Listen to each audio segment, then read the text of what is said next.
ونعوذ بالله من شرور أنفسنا ومن سيئات أعمالنا من يهده الله فلا مضل له ومن يضلل فلا هادي له أشهد أن لا إله إلا الله وحده لا شريك له وأشهد أن سيدنا محمدا عبده ورسوله ولا نبي بعده وقال الله تعالى في كتابه الكريم أعوذ بالله من الشيطان الرجيم بسم الله الرحمن الرحيم يا أيها الناس اتقوا ربكم الذي خلقكم من نفس واحدة وخلق منها زوجها وبث منهما رجالا كثيرا ونساء واتقوا الله الذي تساءلون به والأرحام إن الله كان عليكم رقيبا Shadaqallahu Azim. Puji syukur marilah kita memanjatkan kehadirat Allah Subhanahu wa taala yang mana pada kesempatan siang hari ini kita diberikan nikmat iman, nikmat kesehatan sehingga dapat melaksanakan salah satu kewajiban kita yaitu thalabul ilmi yang alhamdulillah ini adalah yang perdana ya. Yang perdana di bulan Syawal ini. Mudah-mudahan apa yang kita lakukan ini nantinya diridhoi oleh Allah Subhanahu wa taala dan kita mendapatkan pahala kelak di amin ya rabbal alamin. Salawat dan salam marilah kita sanjungkan kepada junjungan kita Nabi Muhammad sallallahu alaihi wasallam, suri tauladan kita yang kelak kita nantikan syafaatnya di yaumil akhir. Amin. Apa acara kita hari ini? Halal Pak. Halal bihalal. Halal bihalal itu dari bahasa Arab atau dari bahasa Indonesia? Nah itu belum tahu Pak. Makanya bahasa Arab. Halal itu bahasa Arab. Bil halal itu sama. Tapi ada nggak di Arab? Halal bihalal. Jadi nggak ada jadinya halal. Tapi halal bihalal ya. Iya. Halal bihalal itu adalah tradisi ya, sebenarnya tradisi yang ada di ya cuman ada di tempat kita, budaya kita cuman pakai label Arab, bahasanya halal di halal dari kata halala atau halal ya. Halala atau halal itu artinya sangat banyak tergantung kalimat yang menyambungnya ya. Di Arab Saudi sana mungkin minggu depan Ustaz Mutik bisa cerita mungkin ya. Karena beliau baru saja pulang umroh. Ya, cuma besok Pak. Jadi gimana di Arab Saudi itu kalau lebaran di sana itu bagaimana? Itu mungkin nanti ada yang bisa cerita ya. Banyak yang ngejar umroh di bulan Ramadan karena pahalanya ya hampir sama dengan pahala haji. Pahalanya sangat besar. Kalau umroh di bulan Ramadan pahalanya seperti pahala haji. Nah, halal bihalal ini kalau diambil dari segi bahasa, yang pertama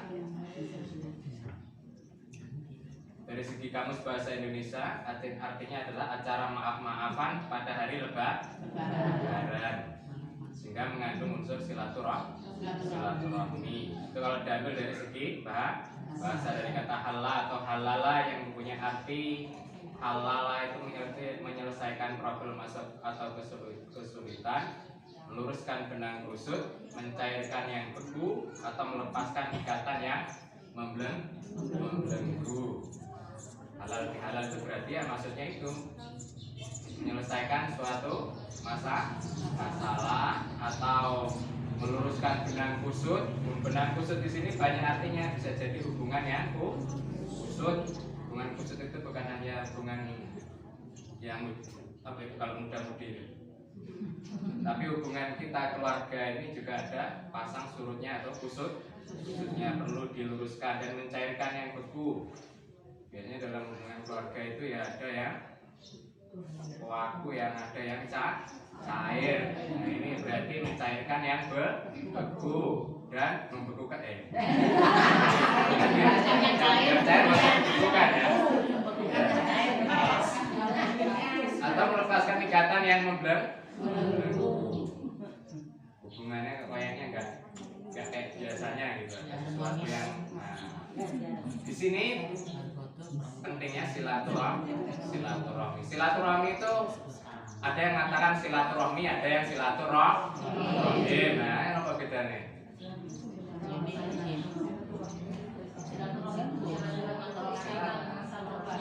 Ya, sesama muslim ya, bisa. Ada yang lain? Silaturahmi ya silaturahim Pak. Atau silaturahmi bisa jadi. Ada yang lain?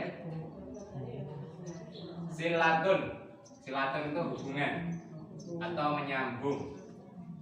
Rahim itu dari kata rahim. Itu punya rahim lah. Nah, rahim itu adalah tempat kandungan wanita. Asal kata silaturahim berarti menyambung hubungan yang serahim, satu nasab, ya pokoknya satu keturunan, satu keluarga itulah, satu kerabat dekat, itu silaturahim. Makanya kita Al-Quran, hadis itu banyak yang perintah sambunglah silaturahmi. Dapat silaturahmi bagaimana? Silaturahmi diambil dari sifat Allah yang Maha Rahman. Allah punya sifat Rahman dan Rahim.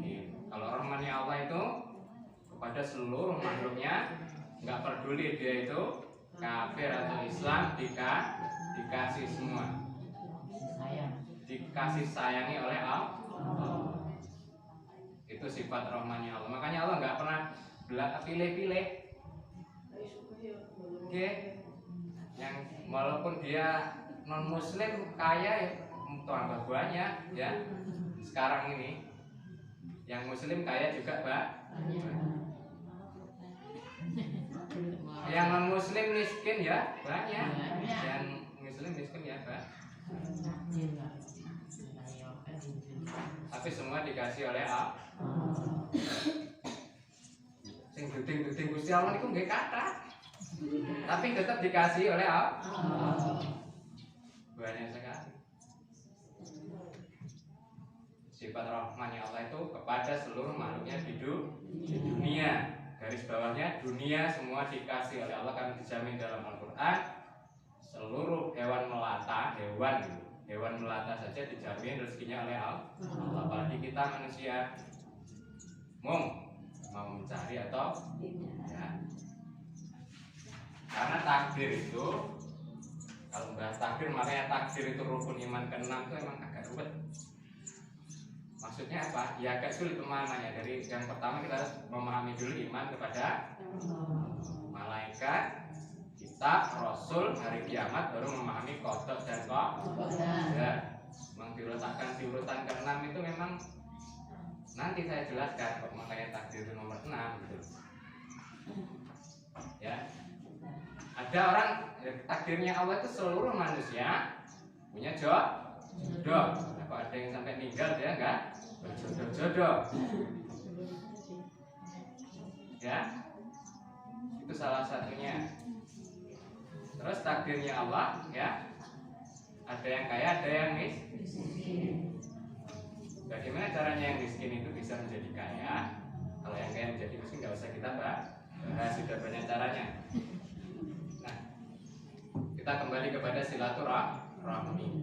Silaturahmi, silah menjadi hubungan, rahminya diambil kata Rahman. Rahman adalah sifat kasihnya Allah. Jadi silaturahmi adalah menyambung kepada sifat jelasnya Allah kepada makhluk-makhluknya yang ada di seluruh dunia. Berarti silaturahmi itu umum, bukan hanya kepada sesama muslim saja, kepada siapa saja yang ada di sekitar kita itu ya kita. Hubungan kita itu adalah menyambung silaturahmi, hubungan yang baik kepada tetangga, mau muslim, non muslim itu adalah tetangga kita. Mereka berhak untuk diperlakukan dengan baik. Berhak juga. Karena walaupun non muslim, kalau dia ada di lingkungan muslim, dia taat kepada negara, dia tidak berbuat maksudnya yang sesuatu yang melanggar perjanjian terhadap negara, maka dia juga hukumnya sama dengan kita, wajib untuk diperbuat baik kepada mereka. Itu adalah pengertian silaturahim dan silaturahmi. Jadi lebih umumnya kalau silaturahmi itu adalah kepada siapa saja. Kalau silaturahim itu ya menyambung hubungan antar sesama kerabat. Kenapa kekerabat itu penting? Saya bacakan ayatnya surat An-Nisa ayat 36. Wa'budullaha la tusyriku bihi syai'an wa bil walidaini ihsana wa bidzil qurba wal yatama wal masakina wal jari dzil qurba wal jaril junubi wasuhabi bil janbi wa ibnis sabili wa ma malakat aymanukum innallaha la yuhibbu man kana mukhtalan fakhura. Artinya, sembahlah Allah dan janganlah kalian mempersekutukannya dengan suatu apapun. Yang pertama, poinnya kita harus menyembah Allah dan tidak boleh menyekutukannya dengan suatu apapun. Yang kedua, berbuat baiklah kepada kedua orang tua. Ini urutannya kita kalau dalam Al-Quran ya seperti ini. Berbuat baik kepada Allah, tidak menyekutukannya. Yang kedua urutannya adalah berbuat baik kepada orang tua. Kalau sudah berbuat baik kepada Allah, berbuat baik kepada orang tua, lalu yang ketiga adalah berbuat baik kepada karib kerabat. Nah, mengenai silaturahim dan silaturahmi tadi ada 3 poin kerabat sebenarnya. Kalau Gus Baha itu menjelaskan, kerabat itu yang pertama, kerabat yang memang asli kerabat, ya jadi rahim tadi, dari keluarga kita sendiri, itu adalah kerabat yang pertama, ya. Nanti ada yang dapat 3-3-nya, yang dapat 1 saja atau yang dapat 2, ya. Poin yang pertama, kerabat itu keluarga. Yang kedua, kerabat itu adalah sesama muslim. Kerabat sesama muslim, ya. Tidaklah dikatakan beriman sampai kalian mencintai saudara kalian sebagaimana kalian mencintai diri kalian sendiri. Itu hadisnya sudah jelas. Berarti sesama muslim itu punya hak juga terhadap kita. Itu juga disebut kerabat, tapi kerabat sesama muslim. Lalu yang ketiga adalah kerabat karena kedekatan geografis atau tempat. Yang dekat dengan kita itu juga disebut dengan kerabat. Tetangga kita itu juga kerabat, ya. Terus ayat yang kedua, tidak akan masuk surga orang yang menyakiti tetangga. Ini poin yang penting. Tetangga itu berarti juga punya peran untuk masuk tidak masuknya kita ke dalam surga. Ya, punya peran juga itu. Itu makanya. Berarti menyambung silaturahim berarti ya kepada 3 itu tadi. Dan dilalah saudara kita dekat, ya seagama, ya udah dapat 3-3-nya. Ini poinnya 3 yang harus kita sambung, dapat 3-3-nya. Kalau dilalah kerabat kita jauh, ya cuma ada tetangga sekitar, sesama muslim berarti ya kita dapat 2 poin. Kalau dilalah kita di tengah-tengah non muslim, ya cuma dapat pahala 1 kerabat tetangga. Ya harus tetap kita berbuat baik. Nah, itu adalah motivasi kita dari surat An-Nisa, yakni berurutan-urutan kita berbuat baik. Lalu setelah karib kerabat kepada siapa kita berbuat baik? Kalau karib kerabat sudah diperhatikan, lalu kita berbuat baik kepada anak-anak yang yatim. Ini urut-urutannya ini, ya. Jadi Al-Quran sudah punya urutan. Allah, orang tua, karib kerabat, yang keempat adalah anak yatim. Anak yatim ini posisinya juga sangat penting. Karena kalau tidak kita perhatikan nanti diperhatikan orang lain. Kalau diperhatikan orang lain ya kalau masih seagama, kalau sudah beda agama nanti malah dimasukkan ke sekolah-sekolah non muslim, dia jadi kader-kader non muslim. Yang kedua memang pahala untuk menyantuni anak yatim itu sangat besar. Barang siapa yang membelai saja, ya bukan hanya membelai-belai ya. Ini barat saja. Membelai rambut anak yatim itu nanti di surga seperti bersama Rasulullah itu seperti 2 jari ini, ya. Ya dibelai ya terus ya dikaya apa lah. Dibelai-belai terus entek rambut ini. Ya, diperhatikan, maksudnya itu diperhatikan. Setelah anak yatim, baru yang kelima adalah orang-orang miskin. Orang-orang miskin ini ada di urutan kelima. Dan yang keenam adalah tetangga dekat dan tetangga jauh. Ini urutan kita berbuat baik. Lalu selanjutnya teman, musafir, dan hamba sahaya. Sungguh Allah tidak menyukai orang-orang yang sombong lagi membanggakan diri. Nah, itu kalau dari halal bihalal tadi dari segi bahasa. Kalau dari segi hukum bagaimana? Pendekatan dari segi hukum fikih, kata halal lawan dari kata haram. Suatu perbuatan yang diperbolehkan, sedangkan haram adalah suatu tuntutan untuk ditinggalkan, atau perbuatan yang melahirkan dosa dan mengakibatkan siksaan. Jadi dengan adanya halal bihalal, bagi yang melakukannya akan terbebas dari semua dosa. Dengan demikian, makna halal bihalal ditinjau dari segi hukum adalah menjadikan sikap yang tadinya haram atau berdosa menjadi halal dan tidak berdosa lagi. Hal tersebut dapat tercapai bila syarat-syaratnya terpenuhi. Jadi ada syarat dan ketentuan berlaku. Yang pertama syaratnya tobat. Lalu yang kedua, menyesali perbuatan, tidak mengulangi lagi, meminta maaf kepada yang bersangkutan. Jika berkaitan dengan barang maka dikembalikan kecuali mendapat ridho dari pemiliknya. Jadi kalau mengenai barang itu kita harus ngomong. Ya, kalau sudah ngomong diridhoi pemiliknya ya nggak apa-apa.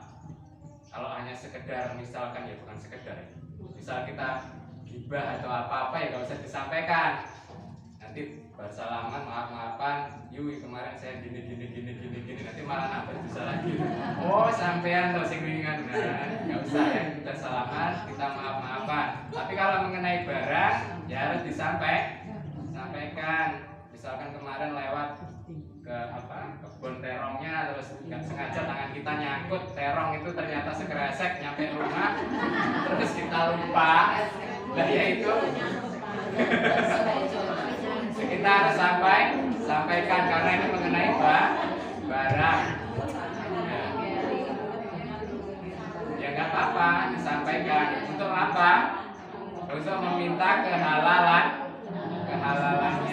Kalau itu berkaitan dengan makanan loh ya. Kalau berkaitan dengan barang ya disampaikan barang tersebut. Karena memang gini, Allah itu kalau kita sudah memaafkan memang sudah dimaafkan oleh Allah. Dosa kita kepada Allah selesai, tapi dosa kita kepada sesama manusia belum selesai kalau belum clear. Ya dimaafkan, misal yuk aku kemarin bahasanya itu minal aizin wa taqabbalallahu minna wa minkum. Minal aizin mohon maaf lahir batin, ngaturaken sedaya kesalahan kula sengaja mboten sengaja. Ini sami-sami. Jadi kan kalau kita nggak sampaikan kemarin nggak sengaja nyantol sekresek terong itu nggak tahu dia. Nah baru kita sampaikan, baru terjadi halal halal terong yang kita makan itu sudah ya, karena barang itu kalau masuk ke badan kita ya tidak halal, dia akan menjadi sama seperti HP pernah kemasukan air, sering konslet nantinya karena kaitannya dengan darah, dia jadi daging. Makanya kita harus usahakan makanan kita itu benar-benar dari yang jelas sumbernya. Karena ada hadis yang agak keras, barang siapa yang makanannya atau dagingnya tumbuh dari sesuatu yang haram, maka surga itu tidak halal baginya. Atau lebih tepatnya neraka adalah tempat yang utama baginya. Memang harus diperhatikan ya, kita kemasukan barang haram sedikit saja, doa itu ditahan sampai barang itu habis. Entah berapa bulan habisnya, akhirnya sudah jadi daging. Apalagi nek tiap dino dileboni, repot ya.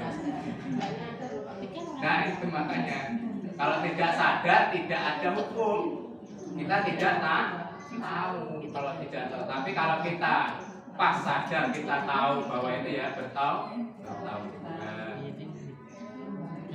Kalau tidak sengaja ya, kalau misalnya tadi seperti tadi contohnya minta maaf kepada yang bersangkutan. Kalau misalnya kita nggak sengaja dikasih makan yang haram ya, kita perbanyak berpuasa.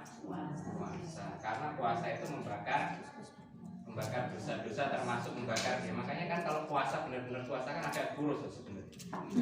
Ya itu termasuk membakar daging-dagingnya seperti itu juga. Ya, alhamdulillah. Ya, sing lemu nggih puasa, cuman bad buka ini terlalu digenjot ekstrim.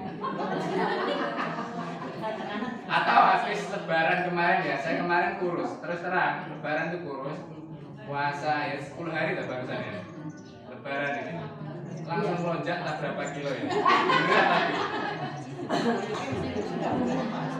Memang harusnya puasa Syawal dulu, tapi kebetulan ya memang ada yang puasa Syawal itu hari kedua, ada juga yang minggu kedua atau minggu ketiga. Karena kalau kita minggu-minggu awal itu kan masih sering ya keliling-keliling lah ya, silaturahmi lancar. Makanya kebanyakan ada yang minggu kedua atau minggu ketiga, nggak apa-apa. Yang penting di bulan Syawal, bukan di bulan Zulqa'dah. Kalau bahasa Zulqa'dah bukan. Iya, yang penting masih di bulan Syawal. Ini berarti tanggal berapa? Ini udah berapa hari? 12 hari. Lebaran tanggal 2, ini tanggal ya 12 hari. Masih ada 17 hari lagi karena bulan itu sebenarnya 29,5 hari ya. Yes, sebenarnya bulan itu 29,5 hari karena dia malam datangnya. Makanya kemarin ada yang nggak komplit 30 hari ya nggak apa-apa, kan bulan itu 29,5. Iya. Oke, mulai hari ini aja sakit. Hari apa? Senin ya nggak apa-apa. Mulai Sabtu berarti Sabtu Minggu. Ya, jangan Sabtu aja. Terus nanti kalau Sabtu Minggu atau Minggu Senin, atau lebih baik Senin sekalian besok. Kalau Senin itu masih lama, masih 17 hari lagi.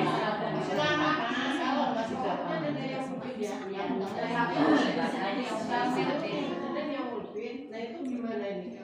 Kalau misalkan kita mau mulai pakai Syawal niatnya? Ya kalau kita niatkan Syawal saja. 13.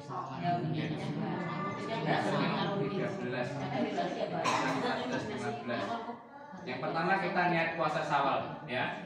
Karena itu yang utama bulan ini. Kalau nanti dapat pahala ayam lebih ya, itu bonusnya. Ya, itu bonusnya. Karena ini sama-sama puasa sunnah, tapi puasa Syawal ini ya sama dengan ayam lebih adalah sunnah muakkad yang tidak pernah ditinggalkan oleh Rasul. Tingkatannya itu sunnah mendekati wajib 99%.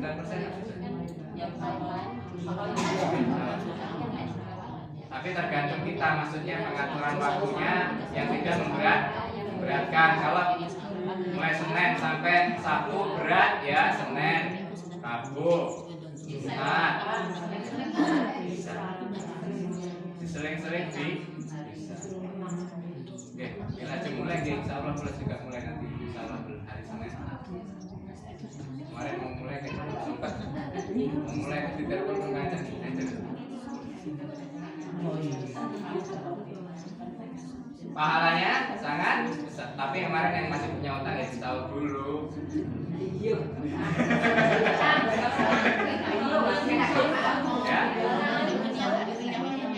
Gitu. Makanya Syawal itu Rasul itu mulai di awal kan kayak gini. Mulai Lebaran kedua itu kan waktunya panjang. Jadi kalau punya utang disaur di situ. Yang namanya puasa Syawal dapat pahala 1 tahun penuh itu kalau kita puasa Ramadan kan 30. Ya, itu pahalanya sama dengan 10 kali lipat atau 300 hari. Nah, puasa Syawal yang 6 hari ini juga dikali 10, jadi 60 hari. 1 tahun itu kurang lebih 360 hari. Makanya pahalanya sama dengan setahun. Dan kemarin saya ibaratnya misal mudik atau kemana atau kerja bawon apa medot sehari 2 hari. Mau puasa Syawal, ya dikodok dulu yang 2 hari itu, baru puasa Syawal. Ngoten biar dapat pahala 1 tahun penuh.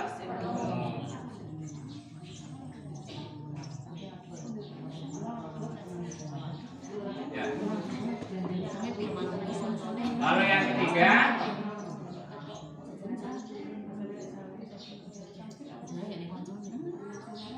pendekatan dari segi Quran. Kata halal dalam Al-Quran dapat ditemukan dari 6 ayat yang ada di 5 surat, yaitu surat An-Nahl ayat 116 dan surat Yunus ayat 59. Dan janganlah kamu mengatakan terhadap apa yang disebut-sebut oleh lidahmu secara dusta ini halal dan haram untuk mengadakan kebohongan kepada Allah. Sesungguhnya orang-orang yang mengadakan kebohongan terhadap Allah tidaklah beruntung. Surat An-Nahl 116. Lalu dilanjutkan, terangkanlah kepadaku tentang rezeki yang diturunkan Allah kepadamu, lalu kamu jadikan sebagian haram dan sebagian halal. Katakanlah, apakah Allah memberikan izin kepadamu tentang ini, atau kamu mengada-ngada saja terhadap Allah? Perkara halal ini dan haram sudah jelas di dalam Al-Quran. Kalau masih ada yang kurang jelas, itu biasanya para ulama melakukan ijtihad untuk mencari suatu sebab atau hukumnya yang pas. Jadi kita yang tidak punya kapasitas ilmu di situ tidak boleh main ucap halal haram. Kalau kita benar-benar tidak tahu, kalau ditanya sesuatu tentang halal haram, kalau kita tidak tahu, katakan saja kita tidak tahu, daripada kena pasal ayat 116 dan 159 ya. Perkara halal dan haram ini memang sudah jelas di Al-Quran dan sebagian disampaikan di beberapa hukum fikih ijtima para ulama. Nah, sekarang kita bahas asal usul tradisi halal bihalal. Di Mekah dan Madinah tradisi halal bihalal itu tidak dikenal atau tidak ada. Hal ini di Indonesia dikatakan Profesor Dr. Quraisyha hasil pribumisasi ajaran Islam di tengah masyarakat kita. Konon tradisi halal bihalal pertama kali dirintis oleh Mangkunegara I. Mangkunegara I niku Sultan Mangkunegara. Lahir 8 April 1725. Sing disebut Pangeran Sambernyawa. Oke, julukannya Pangeran Sambernyawa. Jadi pada saat itu si Sultan pengen Sambernyawa ini pengen mengadakan sebuah acara di kerajaan, kalau nggak salah, kalau Mangkunegara ini kalau nggak Solo ya Surakarta, Solo kalau nggak salah. Kalau Jogja itu kan Hamengkubuwono. Nah, jadi beliau mengadakan perkumpulan, semua dikumpulkan antara raja, ya beliau rajanya, terus sampai ke bawah prajurit-prajuritnya itu sama rakyatnya, acara sungguh. Ini sejarah yang pertama yang diketahui oleh para sejarah yang lebih dulu masih diteliti. Siapa tahu zaman dahulu ada atau sudah ada sebelum ini. Lalu yang kedua adalah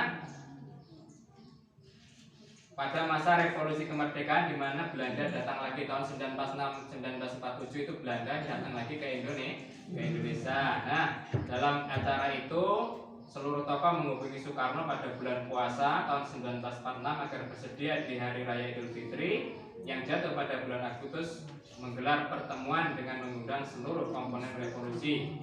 Tujuannya adalah agar Lebaran menjadi ajang saling memaafkan dan menerima keragaman dalam bingkai persatuan dan kesatuan bangsa. Kemudian Pak Karno setuju dan dibuatlah kegiatan halal bihalal yang dihadiri tokoh dan elemen bangsa sebagai perekat hubungan silaturahmi secara nasional. Sejak saat itu semakin maraklah tradisi halal bihalal dan tetap dilestarikan oleh masyarakat Indonesia sebagai salah satu media mempererat persaudaraan bagi keluarga, tetangga, rekan kerja dan umat beragama. Tradisi ini adalah tradisi yang baik. Sumbernya mana? Yaitu tadi Al-Quran dan hadisnya. Nih saya bacakan. Mangkana yuminu billahi wal yawmil akhir falyasil rahimahu. Barang siapa yang beriman kepada Allah dan hari akhir, hendaklah ia bersilaturahim. Kata di sini silaturahim. Hadis riwayat Bukhari dari Abu Hurairah. Sahih. Beliau juga menjanjikan hadis-hadis silaturahmi ini kebanyakan sahih, muttafaqun alaih, Bukhari dan Muslim.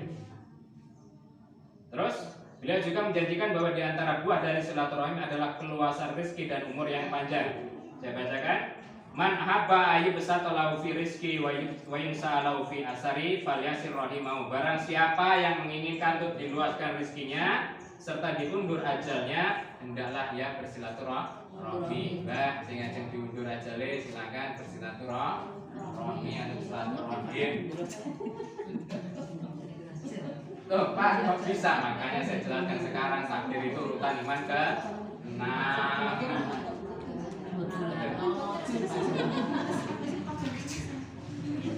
Karena apa?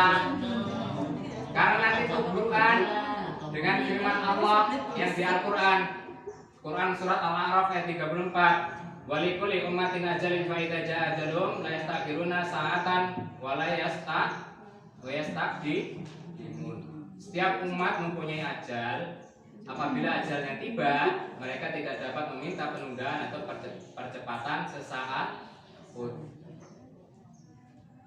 Kok ada hadisnya ini tadi, barang siapa menginginkan untuk diluaskan rezekinya serta diundur ajalnya, hendaklah ia bersilaturahmi. Hadis riwayat Bukhari Muslim. Satu lagi, ya. Hadisnya juga sama, redaksinya mungkin hanya sedikit berbeda. Barang siapa yang ingin ditambahkan rezekinya dan dipanjangkan umurnya, ya hampir sama, redaksinya hampir sama. Tujuan maksudnya sama, ya. Maka hendaklah dia menyambung silaturahim. Bisa. Ya. Kita bahas dari beberapa riwayat dulu. Yang pertama, Quran surat Al-A'raf ayat 34 bahwa kalau ajal itu tiba tidak dapat ditunda atau dipercepat. Dulu saya pernah cerita di zaman Nabi Sulaiman. Ya, Nabi Sulaiman punya menteri. Ada acara jamuan makan atau acara ya mungkin kalau kita halal bihalal. Acara jamuan makan gitulah. Nah, pada waktu itu kedatangan tamu ini agak aneh, ya. Begitu masuk, yang dilihatin dari awal tuh menteri yang ada di Nabi Sulaiman. Sampingnya Nabi Sulaiman itu dari pertama masuk dilihatin terus. Dia makan dilihatin sampai nggak nyaman. Sayangnya ada masalah apa? Orang itu baru datang kok. Belum ini tenang. Nah, diperhatikan. Dia juga memperhatikan orang tersebut. Nah, orang itu nggak lama dia mampir ketemu Nabi Sulaiman, ngobrol sepatah dua patah kata terus pergi lagi. Akhirnya menteri itu tanya, dan mau pergi itu masih ngeliatin yang menterinya tadi sambil jalan sambil ngeliatin. Jeng Nabi Sulaiman itu tadi siapa tuh? Dari pertama masuk kok matanya tuh ngeliatin saya terus kayak ada apa gitu. Oh, yang tadi barusan itu malaikat mau waduh langsung. Waduh. Malaikat maut itu mau ngapain kok ngeliatin saya? Lah ya mau nyabut nyawa jenengan. Targetnya itu nanti sekitar pada zuhur dia akan mencabut nyawa jenengan. Masih ada waktu sekitar 1 jam atau 2 jam lah. Waduh, dia langsung keringat dingin. Waduh, gawat ini Nabi Sulaiman. 1-2 jam lagi saya akan meninggal. Tapi kok pergi? Ya nanti mungkin balik lagi kata Nabi Sulaiman. Nabi Sulaiman gak cerita, ya, bahwasanya malaikat tadi ngobrol ke Nabi Sulaiman. Wahai Nabi Sulaiman, saya ini kesini ya habis dari India. Nah, kenapa malaikat mau? Ini catatannya menteri sampean ini tinggalnya di India kok jam segini masih di sini katanya. Malaikat maut. Kalau zaman dulu malaikat maut sering menyamar menjadi manusia dan datang silaturahmi kepada Nabi. Tadi ini bukan enten Nabi, dan jenengan disawani malaikat maut geger-geger itu.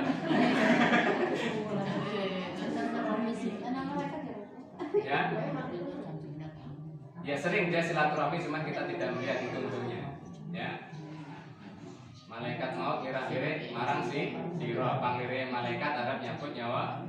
Ya setiap ini dia berkunjung sambil ngecek gitu ya kayak ini tadi. Jadwalnya nanti di mana titik koordinatnya kan tinggalnya di India. Dan ini kok masih di Timur Tengah di tempat Nabi Sulaiman. Akhirnya mastiin lah malaikat maut ini jadi nggak meninggal di India. Jam kurang 2 jam lagi kalau nggak kurang 1 jam itu. Nah akhirnya menterinya ini tadi yang dengar mau meninggal mau dicabut malaikat maut tadi, akhirnya ngaruh gugup ya Nabi Sulaiman, tolong saya berikan kendaraan terbaik, saya mau pergi jauh-jauh dari sini. Lah kamu apa, pengen naik apa? Yang terbaik, yang paling cepat angin, karena angin itu tunduk sama Nabi Sulaiman. Yaudah saya panggilkan angin. Angin dipanggil Nabi Sulaiman, angin muter-muter.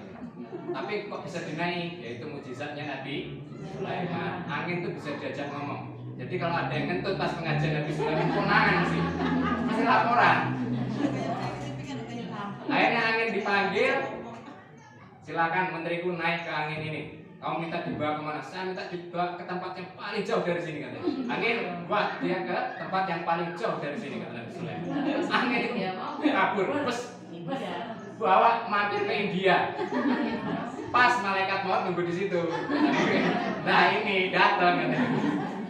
Udah langsung dicak.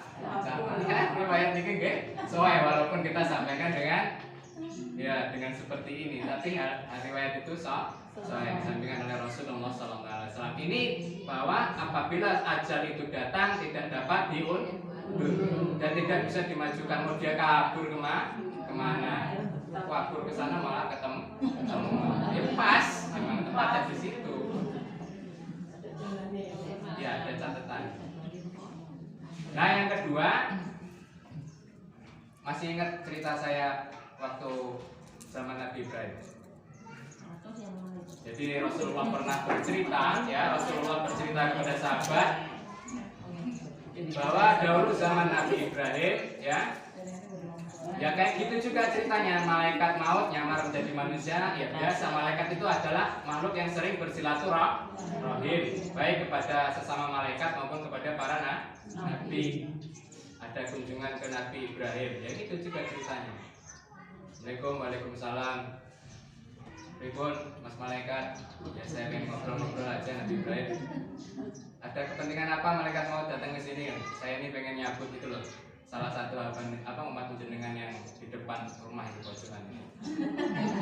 Oh yang pemuda itu tadi itu belum nikah loh, kasihan ya. Memang takdirnya demikian. 13 hari lagi saya diperintah Allah untuk mencabut nyawanya. Jadi sebelum datang itu sudah bolak-balik malaikat maut mengintai. 100 hari sebelum ajalnya itu sudah dipantau. 40 hari dipantau lagi. 14 hari dipantau. Terus dikeker. Oh begitu, 13 hari lagi ya sudah, ya nggak apa-apa. Nah pagi itu, hari itu si pemuda ini lewat mau ke hutan mencari kayu bakar. Memang pemuda ini kerjanya hanya mencari kayu bakar. Nek zaman riyen niku nggih ngoten penggawean kayu bakar dicari di didol itu payu, bisa untuk hidup.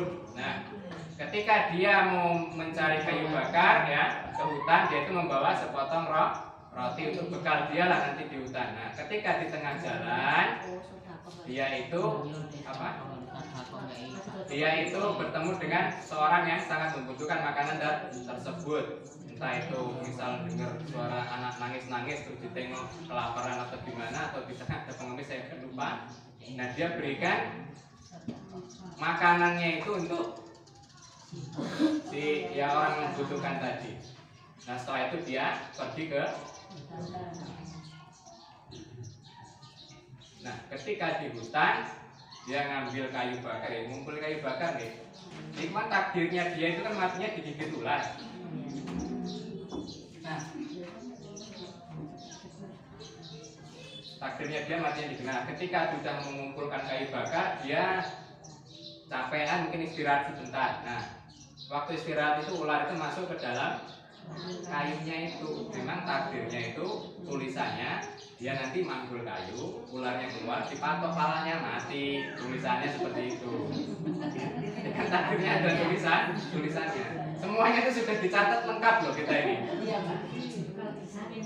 Nah, karena tulisannya seperti itu, ular itu masuk ke dalam. Nah, ternyata di dalam kayu itu sudah ada malaikat yang nungguin ular tersebut. Ini malaikat yang urusannya sama sedekah. Barang siapa yang bersedekah maka ditambahkan rezekinya juga dan akan dipanjangkan umur. Sama dengan silaturahmi. Mulutnya ular itu dikunci sama malaikat, nggak bisa ngikut. Ini takdir Allah itu ada Nah, ketika dia sudah manggul ya sudah aman aja. Malaikat yang bingung malah Nabi Ibrahim.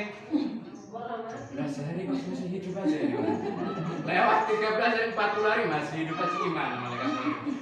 Sampai Nabi Ibrahim lupa peristiwa tersebut, malaikat maut juga jarang berkunjung. Setelah itu berkunjung lagi beberapa tahun sesudahnya ketika Allah akan mengazab umat Nabi Lut.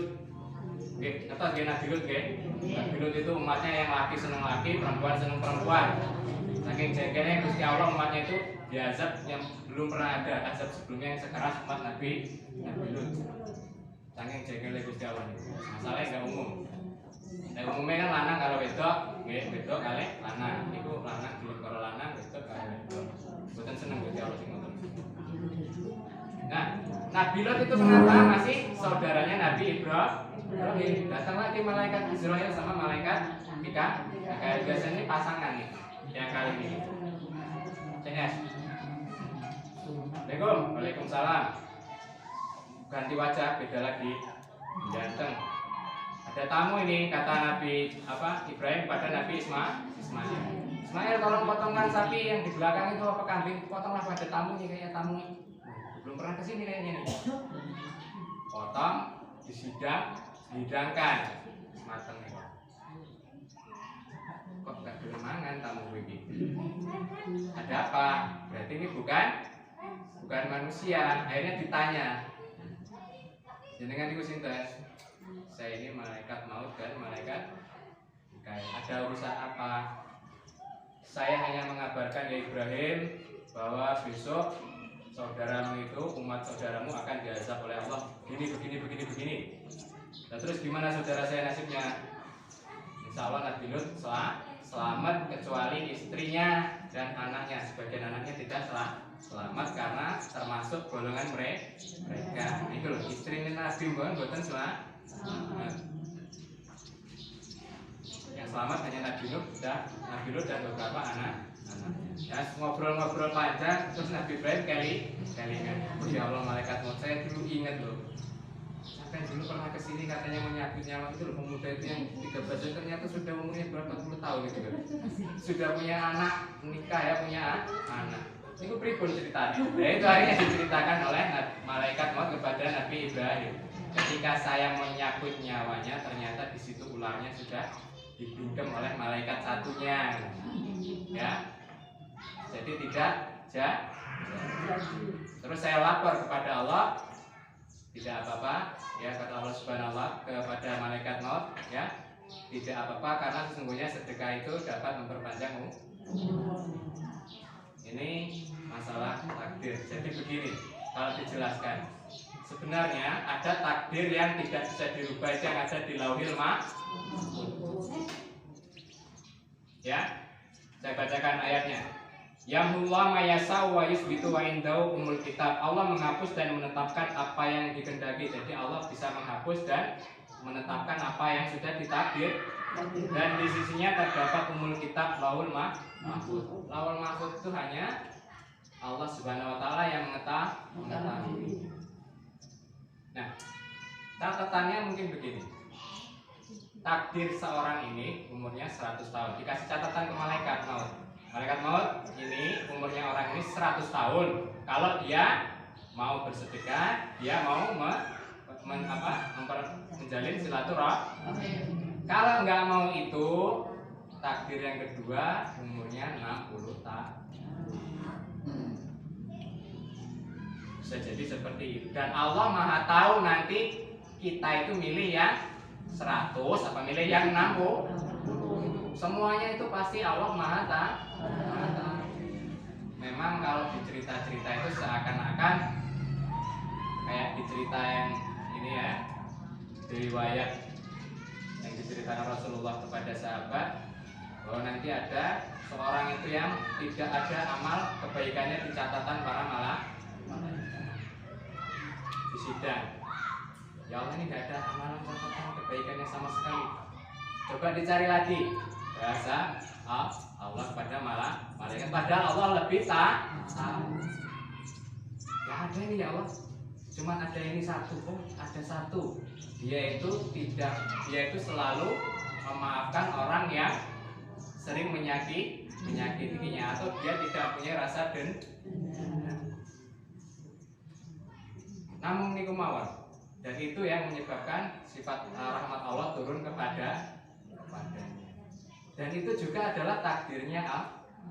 Makanya takdir itu sebenarnya ya, kenapa kita disuruh untuk berupaya atau berusaha, karena di situ ada kemungkinan untuk dirubah. Kemungkinan dirubah itu juga sudah ditulis oleh Allah. Nah ini bingung nih, panjang nih kaden.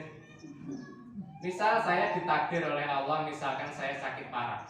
Misal saya sakit parah, berobat ke sana kemari, ya. Akhirnya saya sudah lelah. Saya di dalam takdir itu ditulis oleh Allah, nanti ketika dia sudah lelah, saya akan berdoa kepada Allah, ya. Dan dengan doa tersebut pertolongan Allah tuh.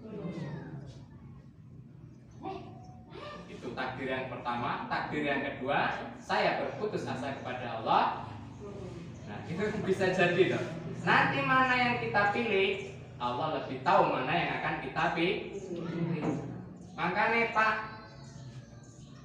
kalau nanti takdir itu mutlak dari Allah Subhanahu Wa Taala, nanti yang ditakdir non Muslim itu nanti gimana? Bukankah mereka itu memilih hal tersebut? Makanya itu urutan takdir ini tidak cukup kalau kita bahas hanya dalam satu cuplikan saja, tapi tidak apa-apa kita bahas sedikit, kita cuplik, mungkin di suatu saat akan diperdalam lagi oleh pusat-pusat yang lainnya, ya. Di sini bahwa kemungkinan takdir itu dapat dirubah dengan usaha. Itu namanya kalau di pelajaran agama Islam takdir mu'allaq. Ada dua takdir, takdir mubram dan takdir mu'allaq. Takdir mubram itu adalah takdir yang nggak bisa dirubah lagi. Saya anaknya bapak saya, ya udah nggak bisa dirubah. Saya nggak bisa minta. Terus saya mati, nah itu mati itu juga tidak bisa dirubah. Jenis kelamin laki-laki atau perempuan itu dari sananya sudah demikian. Tapi ada takdir yang bisa dirubah dengan usaha dan doa.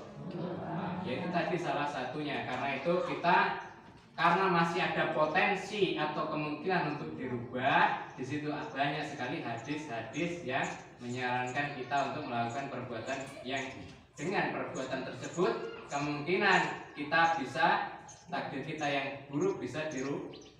Dengan apa? Satu, doa. Sesungguhnya doa itu dapat merubah takdir. Yang kedua yaitu tadi salah satunya, barang siapa yang dipanjangkan, barang siapa yang ingin ditambahkan atau diluaskan rezekinya dan dipanjangkan umurnya, silakan bersilaturahmi. Yang kedua dengan bersedekah. Sedekah itu dapat menambah rezeki dan memperpanjang umur. Ini pengertian yang pertama, ya. Pengertian yang kedua, dipanjangkan umurnya bisa jadi begini. Saya sudah meninggal, saya punya anak. Anak-anak saya ini sudah punya anak lagi, ya. Anak-anak ini saling menjaga hubungan kekerabatan keluarga siapa? Keluarganya Pak Abu. Jadi tetap nama saya itu masih hidup. Maksudnya dipanjangkan umurnya yang kedua ini maksudnya seperti ini. Tetap harum namanya, ya, meskipun orangnya sudah meninggal. Contohnya siapa? Banyak. Imam Bukhari ini kita sebut berapa kali sudah meninggal ratusan tahun yang lalu. Dan ini apa enggak panjang umurnya? Ini panjang umurnya karena beliau mempunyai sesuatu yang ditinggalkan kepada kita, sesuatu yang Imam Al-Ghazali, ya. Beliau tidak pernah mati, sering disebut namanya. Seakan-akan beliau tidak pernah mati. Seakan-akan beliau masih hidup. Ini pengertian yang kedua, dipanjangkan umurnya. Jadi yang pengertian pertama benar-benar bisa diperpanjang umurnya. Yang kedua maksudnya seperti ini tadi, ya. Jadi nanti biar ini saya jelaskan tidak kontradiktif dengan ayat yang surat Al-A'raf. Karena di sini juga Allah juga mempunyai kehendak untuk menghapus atau menetapkan suatu takdir. Nah, tapi tadi Jam 3 Pak. jam 3, bagusnya berapa menit lagi? Sudah lewat? Jam 3 5 menit. 3-5 menit, kurang 4 menit lagi ya. Asar sekarang?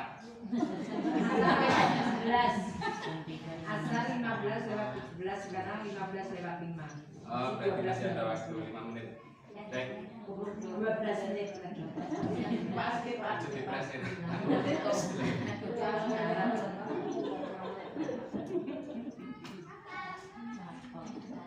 Nah, kembali ke pembahasan silaturahim, menyambung hubungan serahim.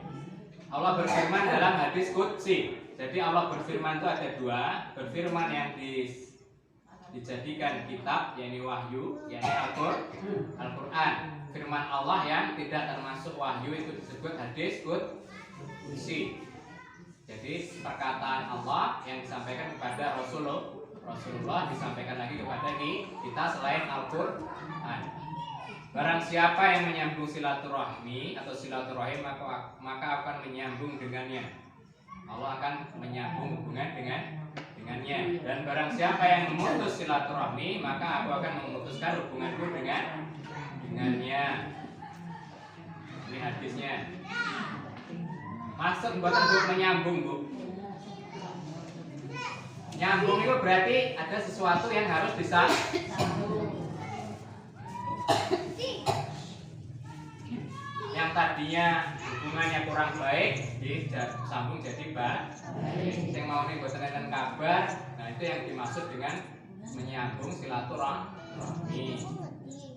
Nah, hakikat silaturahmi nyambung itu ada 3. Satu, penyambung hakiki silaturahmi, yakni mereka yang tetap menyambung silaturahim manakala diputus. Kan ada saudara atau mungkin kerabat yang senengannya hobinya itu suka mutusin hubungan, gampang aku dulur meneh, kan enten lho. Jadi itu harus tetap kita sambung. Mereka memutus ya kita sambung lagi, biar lagi itu putusnya. Lalu yang kedua ada pembalas jasa. Nah, ini pembalas jasa, yakni mereka yang bersilaturahim atau bersilaturahmi dengan kerabat yang mau bersilaturahmi padanya dan berbuat baik manakala ia tiba. Lagi moro, aku moro. Itu hakikatnya adalah balas jasa. Belum termasuk kepada silaturahmi. Ya biasa saja hubungannya. Tapi ya tetap ada pahalanya, dapat pahalanya. Karena kalau sedekah itu tadi, kalau menurut hubungan-hubungan yang dari Al-Quran tadi, ya, iman kepada Allah, berbuat baik kepada orang tua dengan sedekah kepada orang tua dan kepada kerabat, itu kita dapat 2 pahala sedekah dapat, pahala menyambung silaturahim juga ada. Makanya itu tadi hubungan yang kedua setelah Allah adalah orang tua dan kerabat itu diurusi, mboten enten sing ning teng Jakarta teng pinggir-pinggir jalan bawah jembatan itu enggak ada. Karena mereka itu tanggung jawab kerabat. Orang yang paling tanggung jawab adalah kerabat. Nanti di akhirat dia ditanya itu.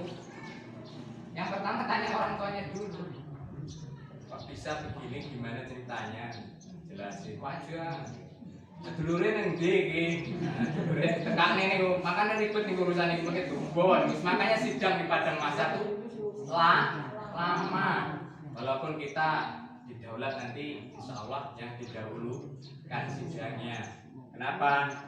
Ya kita ini walaupun datangnya belakangan tapi jumlahnya lebih banyak dari yang dulu. Nabi Nuh niku mboten ngenes pripun, dakwah 950 tahun sing manut agama Nabi Nuh niku tahun 80 950 tahun 80 orang kita kan pensiun toh lek mboten nah. Makanya beliau diberi gelar ulul nabi nabi dan rasul yang punya grade kualitas terbaik. 5 nabi yaitu Nabi Nuh, Nabi Musa, Nabi Isa, Nabi Ibrahim dan Nabi Muhammad. Ini dari 25 rasul, 5 nabi ini yang kualitasnya terbaik, dan dari 313 rasul dia juga adalah yang terbaik. Dari 24.000 nabi beliau adalah 5 nabi terbaik. Nabi Ibrahim lebih parah lagi ceritanya ya, banyak sekali.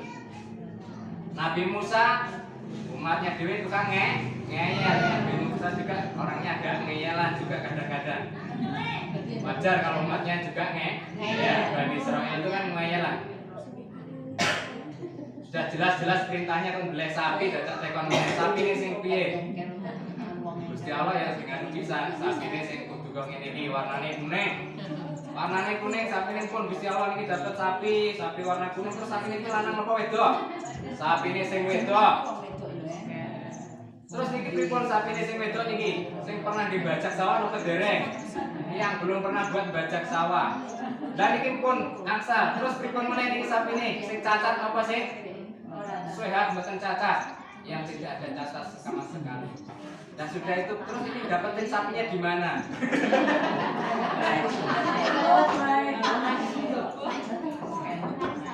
Ini makanya contohnya Isra Mi'raj niku nek Nabi Muhammad boten ketemu Nabi Musa nggih boten sampai 5 rakaat. Ini masalah Nabi Musa nggih rada ngeyelan ya.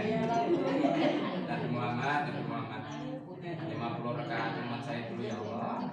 Apa ya sanggup Mas sampai 50 rakaat?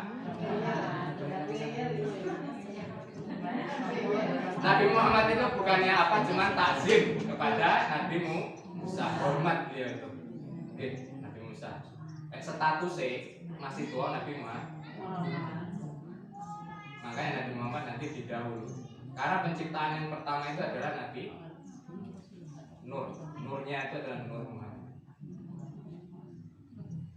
Ini dibahas di kitab Daqaiqul Akbar. Kalau tidak saya baca kitabnya nanti tidak jelas karena ada urutannya. Dari cahaya itu nanti tercipta segala sesuatu, termasuk Nabi Adam.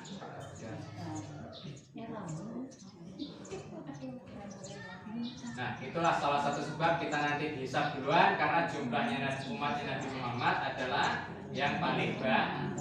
Ya, yang pertama, yang kedua memang kita diberi keistimewaan oleh Allah Subhanahu wa taala menjadi umatnya Nabi Muhammad. Banyak sekali keistimewaan Nabi Muhammad. Salah satunya kalau mukjizat Nabi itu kalau nabinya meninggal ya sudah habis. Nabi Musa tongkatnya bisa belah laut. Sani kita dengan Pak Dosi tengku di tongkatnya Nabi Musa. Sampai tutup nilai ketemu ini buatan belah laut deh. Tapi kalau mukjizatnya Nabi Muhammad sampai sekarang masih ada.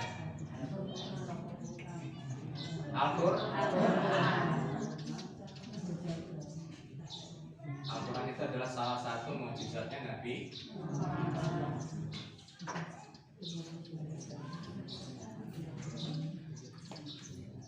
Nah, ini terus yang ketiga adalah dalam menyikapi silaturahim itu ada yang disebut juga pemutus silaturahim, ya. Hati-hati orang yang suka memutuskan silaturahim itu, ya, dia tidak akan masuk surga orang-orang yang memutus dalam ayat. Maksudnya adalah memutus silaturahim. Makanya kita harus putusnya. Putus disambung, putus lagi disambung lagi. Karena ada sahabat yang alhamdulillah menemui seperti itu. Karena ada sahabat yang seperti itu kita mendapatkan hadis, ya Rasul, saya ini punya saudara, punya kerabat. Tiap kali tak sambung diputusin lagi, disambung diputusin lagi, disambung diputusin lagi. Tapi tetap saya berbuat baik kepadanya. Lalu apa kata Rasulullah? Kalau apa yang kamu katakan itu benar sesuai ucapanmu, ya, karena Rasul kan nggak tahu kan. Kalau benar sesuai ucapanmu, maka engkau telah menaburkan hawa panas ke mukanya, dan Allah akan selalu menolong engkau. Ya, orang tersebut selalu dalam pertolongan Allah, karena mau terus menyambung rahim. Karena artinya apa tadi? Barang siapa yang menyambung silaturahim, maka Allah akan menyambungnya. Ini penting hubungan ini. Di zaman modern ini kadang-kadang hal seperti itu sudah, ya, orang-orang Barat itu kan aku kowe. Ya, orang-orang Barat itu hidupnya kalau nggak aku kowe, nggak mungkin mereka bisa bebas tidur bareng tanpa nikah itu. Ya, itu sudah menjadi budaya bagi mereka. Karena itu aku gue. Bahkan dengan saudara sendiri mereka sudah tidak peduli. Nah, bagaimana kalau kita mengadakan acara silaturahim? Yang pertama harus ada unsur dakwahnya. Misal kita mengadakan acara halal bihalal. Halal bihalal itu misal acara apa? Di situ harus ada salah satunya adalah mendakwai kerabat. Ya. Dalam Islam kerabat mendapatkan prioritas utama untuk didakwahi sebagaimana firman Allah Ta'ala kepada Nabi Muhammad di awal masa dakwah beliau, wa anzir ashiratakal aqrabin, berilah peringatan kepada kerabat-kerabatmu wahai Muhammad yang terdekat dengan bahasa yang santun, yang jelas. Misal ada saudara kita yang hobinya masih seperti itu, ya jauh-jauh dari ya senang gemar bermaksiat, ya kalau kita tidak bisa mengingatkan dengan bahasa yang santun, ya dengan cara yang lain, bisa dengan lewat orang lain. Karena dakwah itu dengan hikmah. Dakwah itu dengan hikmah. Bagaimana caranya tidak sampai menyakiti hati atau perasaan orang yang didakwahi. Karena kalau sudah kecentok, biasanya nanti tidak mau. Karena itu para wali dulu ya kayak gitu. Alon gitu nih. Sunan Kudus sampai melarang umatnya Sunan Kudus itu ya untuk menyembelih sapi karena untuk menghormati orang-orang Hindu di sekitar desa Kudus. Menaranya dibuat mirip pura menara masjidnya, depannya tapi dikasih tempat untuk masuk itu tempat bersuci. Jadi kalau mau masuk masjid ya silakan di situ dulu, nggak dikasih tahu bro, itu yang penting cuci muka, cuci tangan, cuci muka dan sebagainya baru boleh masuk. Di dalam masjid beliau bikin tembang atau kesenian untuk menarik mereka masuk pelan baru nanti dikasih masukan itu. Dakwah itu ya seperti itu, pelan. Lalu yang kedua, saling membantu. Orang yang membantu kerabat akan mendapat pahala double, pahala sedekah dan pahala silaturahim seperti yang sudah saya sebutkan tadi. As-shadaqatu 'alal miskin, sedekah kepada orang miskin itu sedekah. Wa hiya 'ala rahimis natani. Dan pahala kepada kerabat itu adalah pahala sedekah dan pahala silaturahim. Baik. Lalu yang ketiga adalah saling memaafkan kesalahan. Nah, ya mesti ya kalau kita dalam hubungan, jangankan hubungan kerabat, hubungan suami istri saja sering terjadi banyak kesalahan. Ya, gini ku gak nyata, ya sami. Pasti ada kesalahan, nanti sih gak pas masakannya momen di dalam mulut itu gak pas, nggak waktunya ngoceh itu yang ngoceh di dalam akhirnya tersinggung ya bisa saja. Jelas pas anaknya nangis, gak salah anaknya mungkin yang nakal apa kejepit apa yang salah ibunya kita salahkan ya bisa jadi seperti itu. Atau bapaknya yang disalahkan bisa saja ya, apalagi hubungan kerabat yang sudah banyak bercampur banyak orang. Makanya di situ adalah momen untuk saling memaafkan. Apabila dua orang Bani Adam ya saling bermaaf-maafan, memegang kedua tangan ya, maka dosa-dosanya akan berguguran. Apalagi ditambah 30 hari berpuasa, ditambah dengan zakat fitrah, kembali ke fitri. Fitri itu suci, yang benar-benar suci insya Allah di bulan Syawal ini. Demikian yang dapat saya sampaikan. Kalau ada yang salah datang dari diri saya pribadi, kalau ada yang benar pasti datang dari Allah Subhanahu Wa Taala. Kurang lebihnya saya mohon maaf. Assalamualaikum warahmatullahi wabarakatuh. Waalaikumsalam warahmatullahi wabarakatuh.